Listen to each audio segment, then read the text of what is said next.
Folks, we're into like the fifth day of this war between Israel and Iran. Actually, this war has been going on between them for a lot longer than that, and we'll talk about that more later.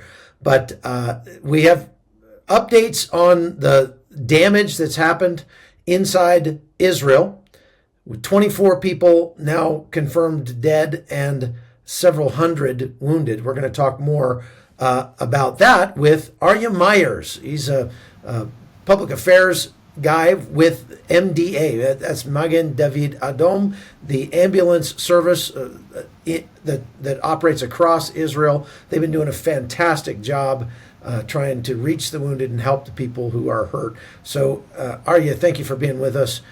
Tell us a little bit about MDA and what you are doing in the course of this last 5 days. So first of all, thank you for welcoming me. Magen David Adom plays two major roles within the state of Israel. Plays multiple other roles as well, but the two major ones are that we are the national EMS organization, the Emergency Medical Services, providing pre-hospital emergency care. So the equivalent of 911, where we respond to the emergencies that we're called by the general population. So that's number one. Over 1,800 ambulances across the country. In total, over 2,500 emergency vehicles, including intensive care units, medicycles or motorbikes, specialized intensive care buses with 7 beds on them that we've been using throughout the war, all sorts of other specialized vehicles as well, to ensure that we can provide a response to every single person across this country, irrespective of where they live in Israel, what religion they might practice, anything and everything that we can see and we can face on every single day.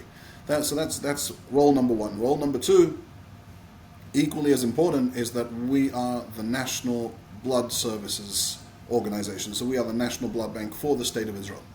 And that means that on a daily basis, we have to ensure that we're collecting there or thereabouts 1,000 blood units, 1,000 blood donations across the country, even in routine times, in order to supply all of the hospitals, to supply the IDF, to make sure that everybody has the stock that they need on a day-to-day basis. In wartime, that number obviously increases quite significantly, and over the last few days, so since Friday, we've had blood drives all across the country. We had blood drives on Friday where we collected about 1,300 units. We had blood drives on Saturday, which is something we don't usually do. Saturday being the Sabbath, the holy day. We don't usually have blood drives on Saturdays, but the situation that we're in now calls for emergency measures.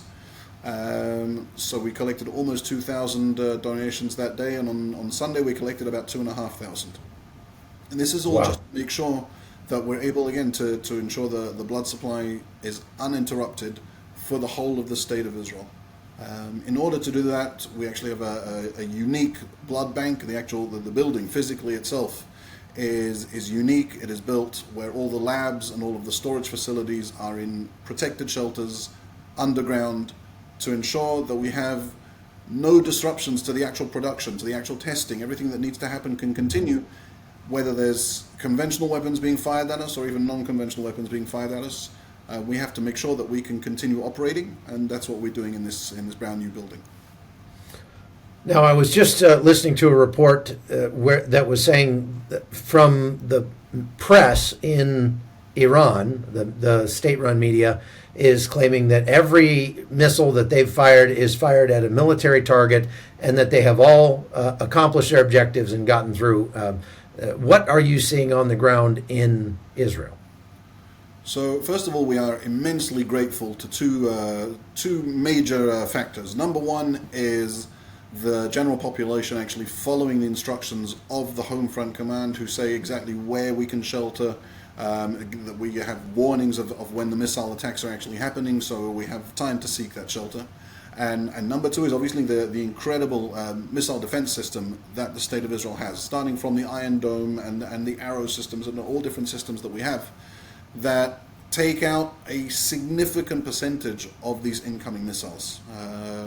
The problem is that when we're facing hundreds of missiles, even a 5% rate of missed interceptions means we're going to see 5 or 10 rockets, missiles landing inside Israel. Many of those have landed in civilian areas. They are directly targeting civilian areas. We've seen apartment buildings hit, roads, infrastructure, places that are really not military targets in any way, shape or form.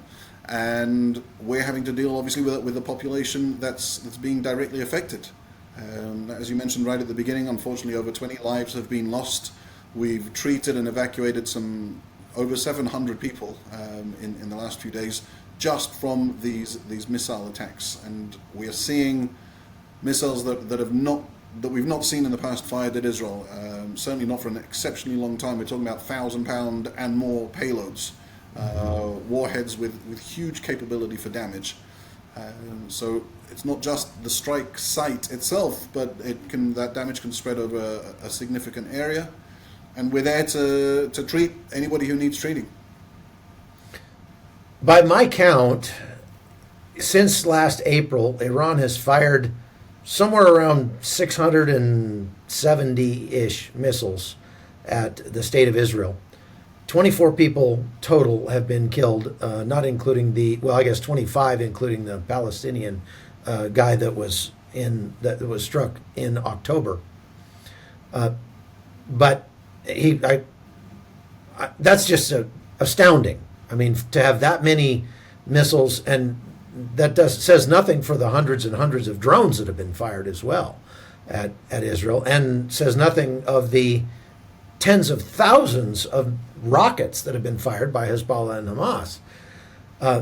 And so far in this conflict between Iran and Israel, 25 Israelis have been killed. That is an astounding accomplishment. But I think part of the reason for that, I think you would agree, because there have been hundreds wounded, is that Magen David Adom makes it so quickly to the scene and treats people that they save a lot of lives. Tell me about that. Absolutely. So Magen David Adom is the largest volunteer organization in the country. We have 35,000 staff and volunteers. 90% of those are volunteers, EMTs, paramedics, in our dispatch rooms, and our aim is to reach the patients as quickly as we possibly can, start treating them. So we will send whatever resource is the nearest. That might be a first responder just sitting at home and using technology that we have in our dispatch rooms, locates them nearby the scene, and we'll send a message to that first responder to say there is a call nearby, are you able to attend? And many times people will drop whatever they're doing and go and attend whatever the scene might be. And that's the case whether it's routine, whether it's people having chest pain, cardiac problems, breathing problems, car accidents, whatever it is, or whether it's in times of war like we're seeing at the moment. And we're seeing very significant damage, and yet people are still willing to take that risk to go and help others. Obviously, we try to minimize that risk as much as we can. We're wearing flak jackets, we're wearing ballistic helmets, and we're trying to minimize that risk, but we also understand that we have a role to play and we have a duty to fulfill. And that duty is to go and save lives. And that saving lives, like I said, it comes from whether it's frontline ambulances, first responders on specialized vehicles, on motorbikes, whether it's through the blood services, providing blood for the hospitals, for the IDF as well, and whether it's also, I'm not sure how much you're aware of this project, but we also have a project called the Milk Bank, where we have donations of mother's milk that's processed, stored here, and then again provided to hospitals, particularly for premature babies in neonatal intensive care units. Life-saving again in a very different manner. These tiny babies aren't able to digest the milk formulas, the milk replacements. So we need to make sure that they have nature's best. And in order to do that in a safe and secure way, Magen David Adom is responsible for that project as well, the National Milk Bank. And it's all about saving lives. It's all about affecting lives for the better, and ensuring that we're able to do that.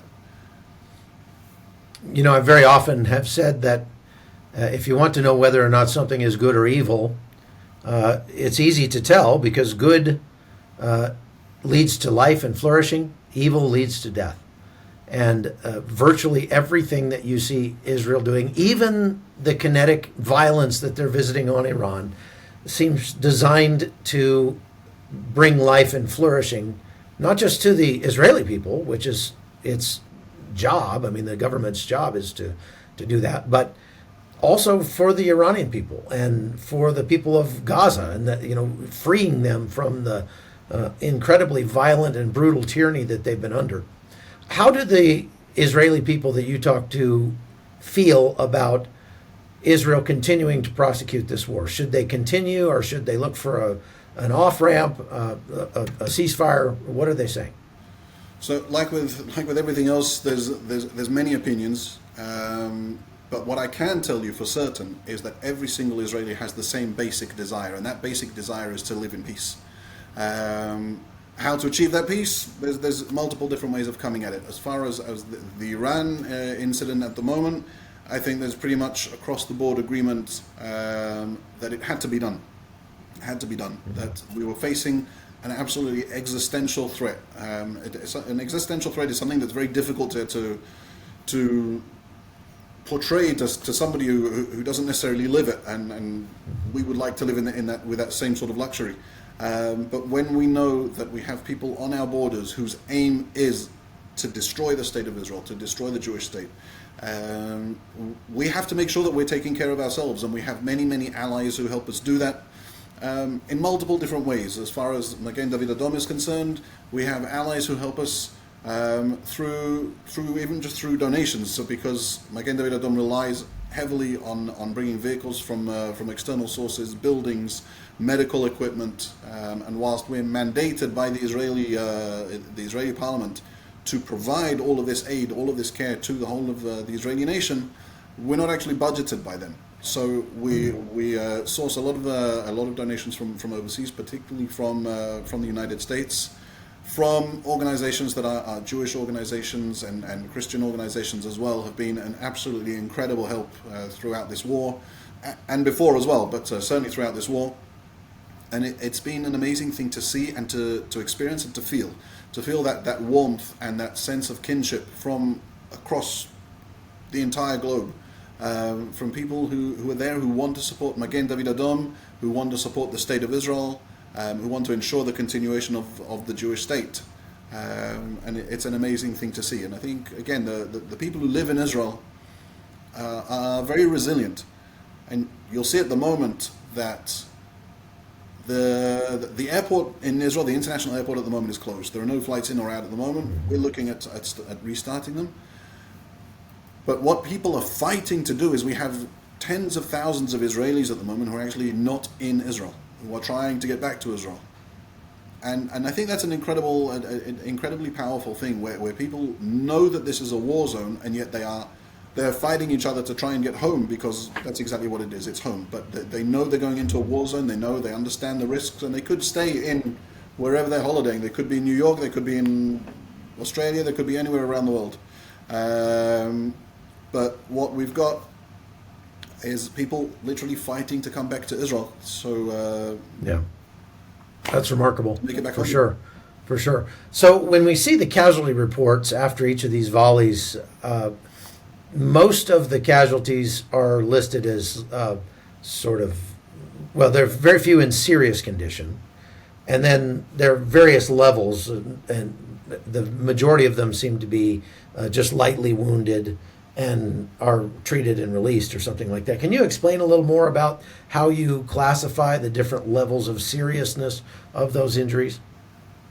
It's a little complex, and it varies, but the general division is, if we've got somebody in a life-threatening condition, they will be in serious condition. If we've got a limb-threatening condition, then it'll be moderate, and if it's anything sort of less than that, then it'll be either mild or a light injury.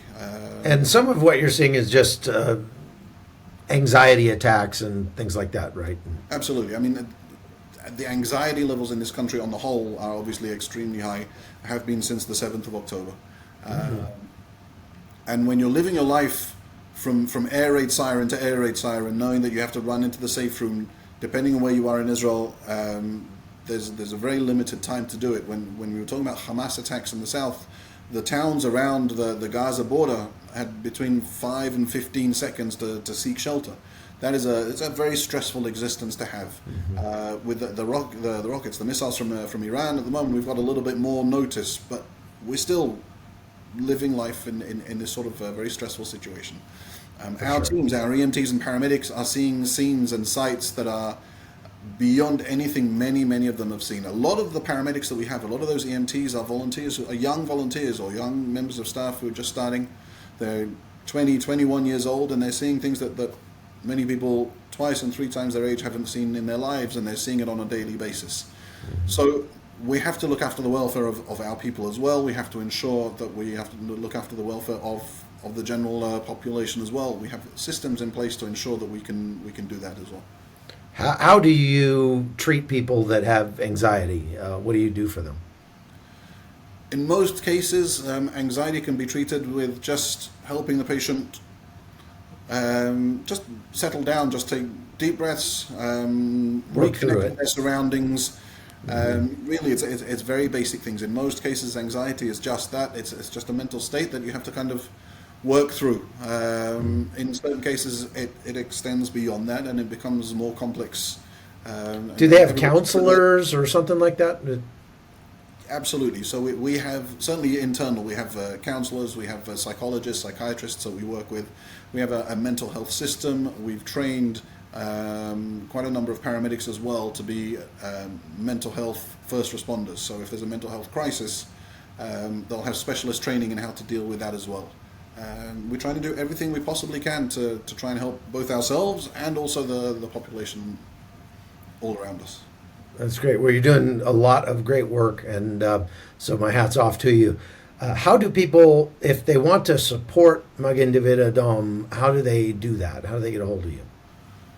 So depending where you are in the world, the easiest way is obviously to just look and search for Magen David Adom online, or you can look at savinglivesinisrael.org, a website that will lead you straight to information about Magen David Adom and ways to help us as an organization. And do the same as what we do sometimes. It just needs one extra prayer as well, always helps. Absolutely. Well, we will definitely do that.